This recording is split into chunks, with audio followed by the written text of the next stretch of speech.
रीवा में पूर्व मंत्री कैलाश पटेल का भाजपा पर हमला, बोले किसानों और युवाओं के साथ हो रहा है अन्याय। कमलेश्वर पटेल ने मीडिया से बातचीत के दौरान केंद्र और राज्य की भाजपा सरकार पर जमकर निशाना साधा।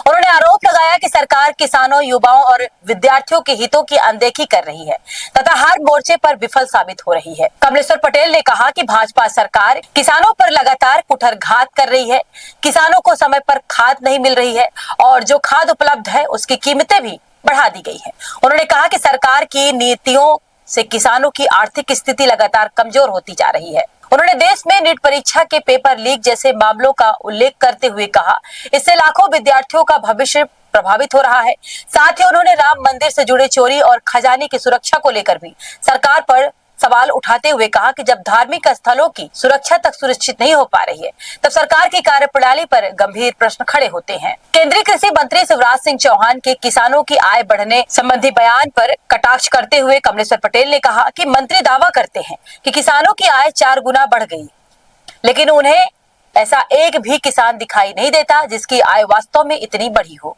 उन्होंने तंज कसते हुए कहा कि संभव है सरकारी संसाधनों से संचालित फार्म हाउस के कारण केंद्रीय मंत्री की आय जरूर कई गुना बढ़ गई हो, लेकिन आम किसान आज भी परेशान है।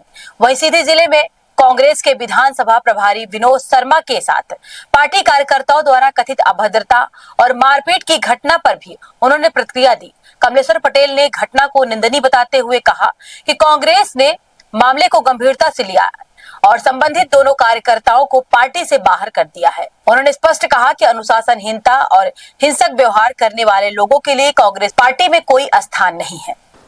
मध्य प्रदेश में आप देख रहे हैं कि किस तरह से किसानों के साथ सबसे बड़ा कुठाराघात किया जा रहा है।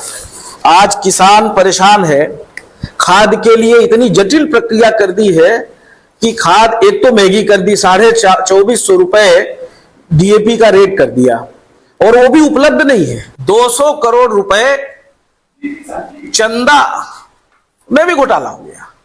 अभी वहां जो चढ़ोतरी चढ़ी उसका भी घोटाला हो गया। सुना है कुछ लोगों को हटा दिया है, कुछ लोग इस्तीफा दे दिए, निष्पक्ष जांच हो, पर वही चोरी करने वाले और वही जांच करने वाले, तो कैसे निष्पक्षता से जांच होगी और कैसे ये चोरी रुकेगी?